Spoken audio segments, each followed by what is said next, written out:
पुण्यातील फडके आउट चौकामध्ये भारतीय जनता पार्टीचे कार्यकर्ते उपोषणाला बसल्याची माहिती समोर येते। पुण्यात फडके चौकामध्ये भाजपचं आंदोलन सुरू आहे। तर उपोषणाला बसल्याची माहिती समोर येते, त्याचं कारण नेमकं काय आहे असा सवाल या ठिकाणी उपस्थित होतोय। तर तिकडची दृश्य आपण बघू शकतोय।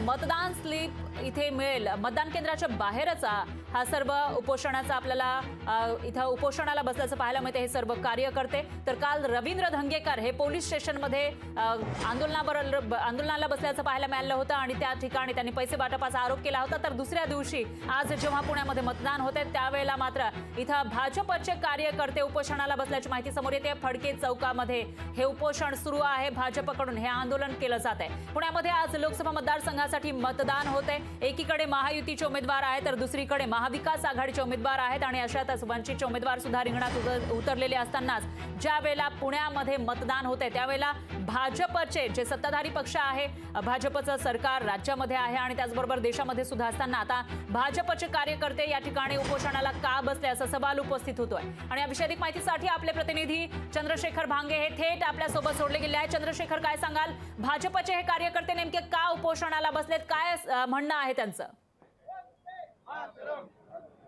खरं तर फडके आऊद या ठिकाणी भाजपचे जे कार्यकर्ते आहेत ते सध्या उपोषण करताना दिसत आहेत। हेमंत रासने जे आहेत या ठिकाणी त्यांच्या कार्यकर्त्यासह उपोषण करतात। थेट आपण हेमंत रासने यांच्याशी बातचीत करूयात। हेमंत भाऊ, उपोषण करताय, काय कारण आहे? याचं कारण एवढं आहे की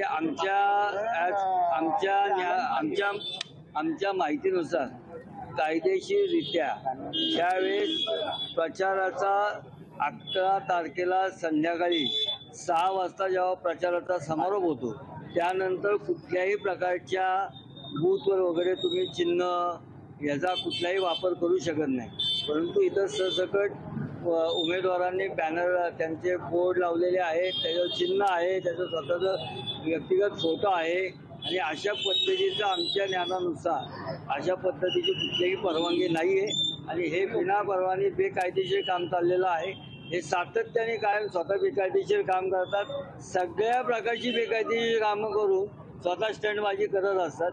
या पद्धतीच्या नेहमीच्या स्टंटबाजीला आज कायदेशीररित्या आम्ही याला उत्तर देत आहोत। आज आम्ही सुद्धा उपोषणाला बसलेलो आहे या गैरकृत्याविषयी आणि अशी गैरकृत्य ही वर्षानुवर्ष या भागात चालू आहे।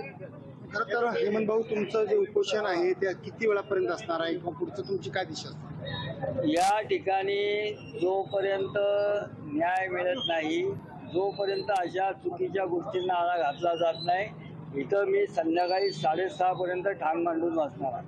पुष्कर तुळजापूरकर आहेत, प्रवक्ते पुष्करजी, काय सांगाल, उपोषण करताय, काय उपोषणाची? काल ड्रामेबाज रवींद्र धंगेकर यांनी सकरनगर मध्ये उपोषणाला बसले होते पैसे वाटण्याच्या आरोपाखाली। आज इथे तुम्ही बघता कुठल्या पक्षाचा बॅनर नसताना हा बूथवर बॅनर लावलेला आहे त्यांनी। चंद्रशेखर, आपल्याला आता मुद्दा कळालेला आहे, भूमिका कळालेली आहे, पण एक प्रश्न उपस्थित होतोय तो म्हणजे सातत्यानं राज्यातली जी टक्केवारी आहे मतदानाची ती घटताना दिसते आणि अशामध्ये जेव्हा भाजपचे कार्यकर्ते हे अशा पद्धतीने उपोषण करत असतील, आंदोलन करत असतील, तर जे मतदार आहेत त्यांना आणायला कोण जाईल किंवा त्यांना सांगायला कोण जाईल मतदानासाठी चला, हा प्रश्न उपस्थित होतोय।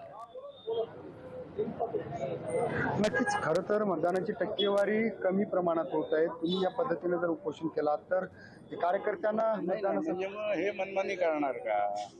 पोलिसांना वेळोवेळी सांगून व्हिडिओ पाठवून सुद्धा पोलीस त्याच्यावर कारवाई करत नाहीये, बरोबर आहे? आता आम्ही जो उपोषणाला बसलो इथं तर काय कोणाची हरकत नसायला पाहिजे ना। आणि मतदानाची टक्केवारी चालूच आहे, मतदान सकाळपासून जो तुम्ही बघितलं प्रत्येक आज मतदान आहे, एकीकडे मतदान सुरू आहे, तुम्ही सगळीकडे उपोषण करताय। मतदानाचे जे कार्यकर्ते यांना मतदान बूथवरती आणण्याचं काम आपल्याकडून, मग सगळी जबाबदारी आम्हीच घेतली का? त्यांची जबाबदारी नाही का? त्यांनी बॅनर जर लावले नसते आम्ही इथं उपोषणाला बसलोच नसतो ना। त्यांनी बॅनर लावले ना, गैरकृत्य केलं ना त्यांनी, मग त्यांच्यावर कारवाई झाली पाहिजे। नक्कीच, या ठिकाणी बेकायदेशीरित्या एक होर्डिंग जो आहे तो लागलेला आहे आणि या होर्डिंगच्या निषेधार्थ जे आहेत ते भाजपचे सगळे कार्यकर्ते या ठिकाणी उपोषण करत आहेत। हेमंत रासने, त्याचबरोबर पुष्कर तुळजापूरकर आहेत आणि त्यांचे इतर सहकारी जे आहेत ते सगळे या बूथच्या बरोबर अगदी समोर आलेले आहेत आणि त्यांची मागणी आहे की याच्यावरती कायदेशीर कारवाई करा आणि जोपर्यंत कायदेशीर कारवाई होत नाही तोपर्यंत आम्ही या ठिकाणाहून हलणार नाही। बरं। निश्चितच चंद्रशेखर इथून हलणार नाही कारवाई होईपर्यंत अशी भूमिका या भाजपच्या कार्यकर्त्यांनी घेतलेली आहे। त्यामुळे आता याच्यावर काय कार्यवाही केली जाते, याची दखल घेतली जाते का ते बघावं लागेल। दरम्यान धन्यवाद तुम्ही दिलेल्या या सविस्तर माहितीसाठी। लोकशाही मराठी ऐका, पहा, जागरूक रहा।